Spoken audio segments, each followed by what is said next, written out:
যে আজকে ঘূর্ণিঝড় হবে, যদি কোনো মানুষ বাড়ি ছাড়া হয়, আপনি দেখবেন আগে তৃণমূলের কর্মীরা গিয়ে আপনার বাড়ি থেকে আপনাকে তুলে নিয়ে গিয়ে রিলিফ ক্যাম্পে বসাবে, ত্রাণ সামগ্রী পৌঁছে দেবে, খাবার ব্যবস্থা করবে, থাকার ব্যবস্থা করবে।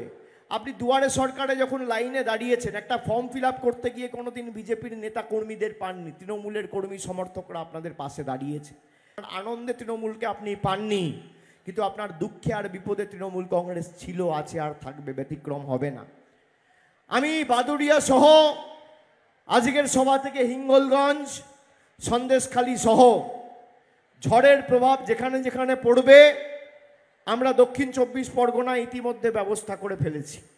আমি আপনাদের বলছি, এক একটা মানুষের জীবন প্রাণ আমাদের কাছে মণিমুক্তের মতো। রাজনীতি অন্য সময় হবে, যদি কোথাও কোনো রকম রাজনৈতিক কর্মসূচি থাকে, আগামী 24 ঘন্টা দরকার নেই, মানুষের পাশে আমাদের দাঁড়াতে হবে। একটা মানুষেরও যাতে অসুবিধা না হয়, কেউ অভুক্ত না থাকে, কোনো বাচ্চার যাতে সমস্যা না হয়, কোনো মহিলার যাতে সমস্যা না হয়, কোনো প্রবীণ মানুষের বা নাগরিকের যাতে সমস্যা না হয়, আমাদের সুনিশ্চিত করতে হবে। আমি তৃণমূল কংগ্রেসের সর্বস্তরের কর্মী সমর্থকদের এটা অনুরোধ করব।